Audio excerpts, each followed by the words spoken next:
শেখ আরেক ভাই প্রশ্ন করেছেন যে আমাদের গ্রামে জুম্মার মসজিদ পাশাপাশি 3টে আছে, হেঁটে 4-5 মিনিট লাগবে। তারপর ওয়াক্তিয়া মসজিদ আছে, সেই মসজিদে মাইক লাগানো হয়েছে। এখন আমার প্রশ্ন হলো যে মসজিদে ফুল ভলিউমে আজান দেওয়া যাবে কি? সে বলে যে ফুল ভলিউমে আজান দেবো, আমরা উদাহরণ দিচ্ছি যে সেই জন্যই তো আমাদের দেশে মাইক আজান দেওয়া বন্ধ করে দিচ্ছে। আসলেই অপ্রয়োজনীয়ভাবে যারা বেশি মাতামাতি করে তাদের জন্য অনেক শাস্তি আসে।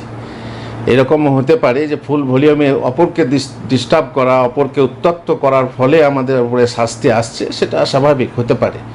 এই জন্য প্রয়োজনের বেশি ছোট্ট একটা গ্রাম আর ফুল ভলিউমে 5-7খানা গ্রামকে আজান শোনাবো, এটা ঠিক না।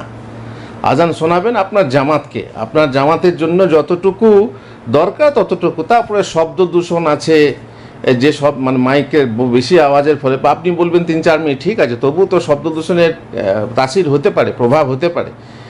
আর যখন আমরা মানব না, যখন আমরা নিজেদের জেদ বজায় রাখবো, তখন আমাদের উপরে শাস্তি আসবে। যেমন হচ্ছে তাদের ডিস্টার্ব হয়, একসঙ্গে যে সমস্ত মাইক বাজে, সাধারণত শহরে হয়, তাহলে তাদের ডিস্টার্ব হবে। এই জন্য উত্ত্যক্ত হয়ে মুসলমানরা পর্যন্ত, বাংলাদেশেও শুনেছি, তারাও অপছন্দ করে এই ধরনের আওয়াজকে। অবশ্য যারা আজান পছন্দ করে না তাদের জন্য আমাদের সৌভাগ্যবশত আমাদের দেশে বলা হয়েছে যে আজান কোনো ধর্মে আঘাত করে না, অপর ধর্মে আঘাত করে না, সুতরাং আজান দেওয়া যাবে।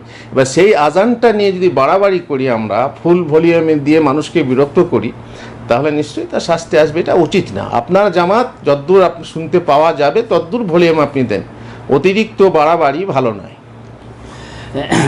প্রশ্ন করেছেন যে তাকদীরের কিছু কিছু বিষয় পরিবর্তনযোগ্য, কথাটা কি সঠিক? তাকদীরের কিছু বিষয় আছে পরিবর্তনযোগ্য, তাকদীর পরিবর্তন হয়। এই জন্য আমরা আল্লাহর কাছে দোয়া করে বলি যে আমার তাকদীর পরিবর্তন করো, ওয়াকিনি শাররা মা কাদাইতা, আল্লাহ তুমি যে তকদীরে আমার মন্দ লিখেছো তার থেকে আমাকে বাঁচাও। আর লা ইয়ারুদ্দু তাকদীর ইল্লা দোয়া, বা তাকদীর লা ইউরাদ্দু ইল্লা বিদদুআ, দোয়া ছাড়া তকদীর রদ হয় না। বোঝা গেল দোয়াতে তকদীর রদ হয়।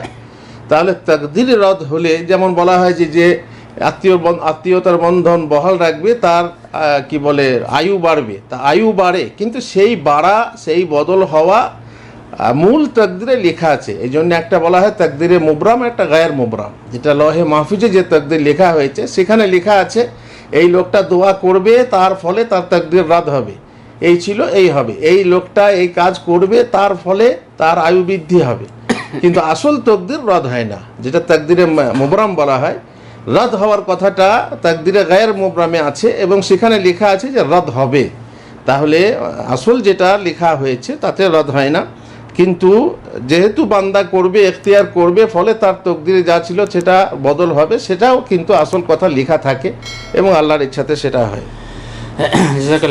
ومن أحسن قولا ممن دعا إلى الله وعمل صالحا وقال إنني من المسلمين